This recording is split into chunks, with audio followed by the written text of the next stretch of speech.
All this while all of Pakistan's effort to target our military infrastructure and bases came to a knot due to a very carefully and deliberately laid out air defense architecture.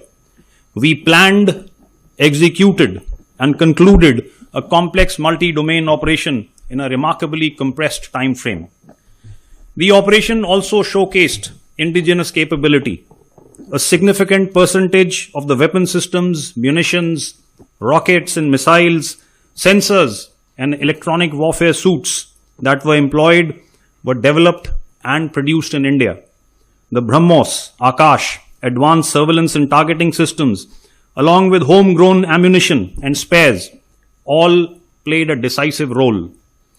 Indigenous equipment meant not only just self-reliance, but the flexibility to tailor these to our operational requirements, sustain and maintain supply chains, and to respond with speed and confidence. Operation Sindoor proved that Atmanirbhar is not just a slogan. It is indeed a force multiplier. Today, over 65% of our defense equipment is being manufactured domestically. I also want to speak here of our exit strategy and escalation control.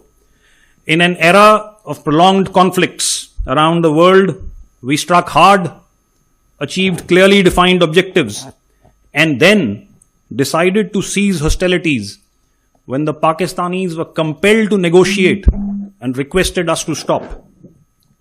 The objectives were achieved through a calibrated shot and sharp shock that altered the enemy's risk appetite and disrupted his command and control, without locking India into a long-drawn war or conflict, the ill effects of which we are seeing in ongoing conflicts around the world.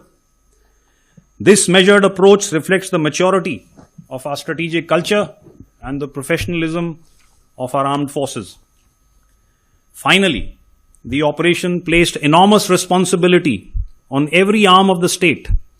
Intelligence agencies provided the accurate information that is so critical to precision targeting.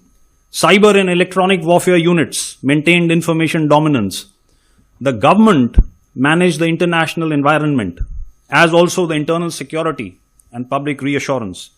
The armed forces executed the kinetic phase with discipline, precision, and minimal collateral impact. This multi-agency, multi-domain coordination will remain the template for future operations.